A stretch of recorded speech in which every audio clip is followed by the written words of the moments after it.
You know, there should be truth in reporting, there should be truth in taxation, there should be truth in government.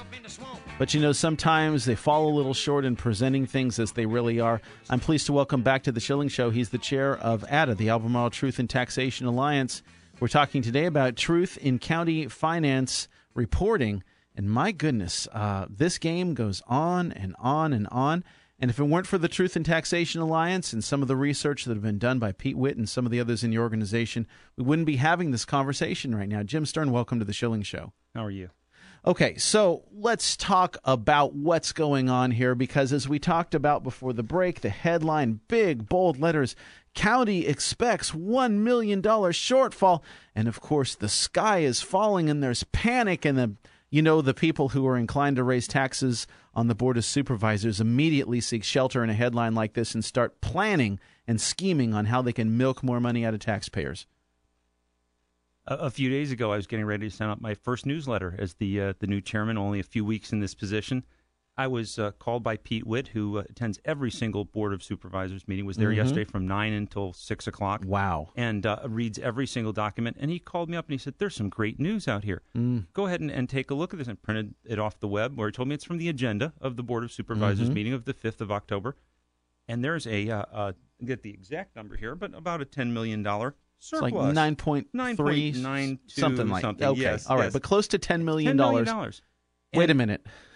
I want you to. I'm going to recite the headline here, and then I'm going to have you read that number again. Here's the headline in the Daily Newspaper on Tuesday, October 4th. County expects $1 million shortfall. Revenue decline could mean less funding for area schools. Now, please bring us the information that was not reported. Mr. Foley's office says this report projects the fiscal year will end with a $9.932 million of revenues in excess of expenditures. A $10 million surplus in Albemarle County, and we're talking about a $1 million shortfall for next year and the following year. That's $2 million. Seems to me that leaves about $8 million in play money. It sure does. It sure does. And what we were going to congratulate the entire county office building, everybody that works in every department. You look line by line in the details here, and we asked these people to tighten their belts. Times are tough, and they did. You look, every department went through here. Let's see, administrative expenditures saved $500,000, judicial $150,000, public safety $100,000, general services $500,000, human services $1.6 million. These people did what we asked them to do and tightened their belts. And it would have been nice to send out that newsletter saying, thank you guys for doing what you needed to do and helping everybody in this community. Then the next day, the newspaper hits the driveway, and what's on the front page? $1 million shortfall. And I was like, uh-oh, did Pete get it wrong? Pete didn't get it wrong. It was buried in the agenda, the good news, yet in the full agenda that was discussed yesterday, the bad news was on a separate page. We only discussed the bad news in public. Yeah, this was in the consent agenda, which is at the top of the meeting and never discussed publicly. Correct. Is that correct? The good news was in the consent agenda, which wasn't discussed. It's there, but it's not discussed. In the regular agenda, item 19, there'll be a revenue shortfall next year of approximately $1.07 million, which is only 0.5% of the county's budget. Yeah. In addition, for 12-13 the next year, an additional $1.02 million shortfall. Okay, so here's the game, and I saw it played every single year in the city of Charlottesville during my service because they were running surpluses every year. I don't know what the numbers are in the county, but in the city of Charlottesville, there have been over $50 million in surpluses over the past 10 years and maybe more than that.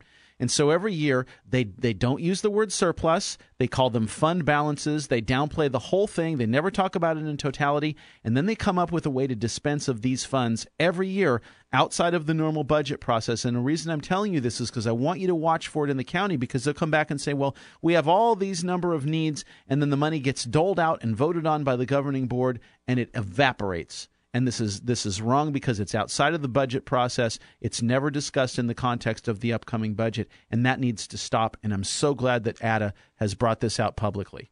Well, and each year the schools carry $4 to $7 million each for the last 3 or 4 years. $4 to $7 million, and not a surplus, but it is a surplus. Yes. Yet we tell our teachers that they can't have a raise, or they're getting a tiny little raise. we hide the money, don't give them raises, and cause a panic, and then the money was there to give these people raises. We can't hire police officers because there's no money. Yet we have a $10 million leftover amount. And last year, of course, that Dennis Rooker and Ann Malik were saying, let's add a penny onto the real estate to build up a fund. That would have been an extra $1.3 million in excess on top of this $10 million that's hidden away. This is really problematic, and we're talking with Jim Stern. He's the chair of the Albemarle Truth in Taxation Alliance, Truth in County Finance Reporting. And so we had this press release coming out, and the county essentially, Lee Catlin from the county, speaking extensively to Samantha Kuhn about the county expecting $1 million shortfall. Was the word surplus, I know Pete was at the meeting, was the word surplus ever used at this meeting, or was this point brought out in any of the recent county meetings that there is leftover funds in the amount of $9.93 million in Albemarle County? And we'd have to have Pete to get the exact things. But Pete told me last night that he went and they did not discuss anything but the shortfalls in the meeting. And then during the public speaking part, a number of people, he's a speaker about 35, and everybody before was talking about the bypass. And he got up there and he said, I just wanted to thank you all for this surplus. And that was the first time when it came out of his mouth, was the first time it was mentioned at the meeting. And was there any response to that or any discussion following? There's no interaction during the so that just part. it came and went. But what's troubling is that there seems to be a deliberate effort on behalf of county staff or whoever is in charge of disseminating this information and reporting it to leave this out. I sent an email to Ken Boyd this morning, and I sent you a copy of his response to me, basically asking him, was there in fact a surplus left over at the end of last year in the amount of $9.93 million? And he said yes, and he went on to say that, in fact, he brought this up to the press, but they didn't report it. Right.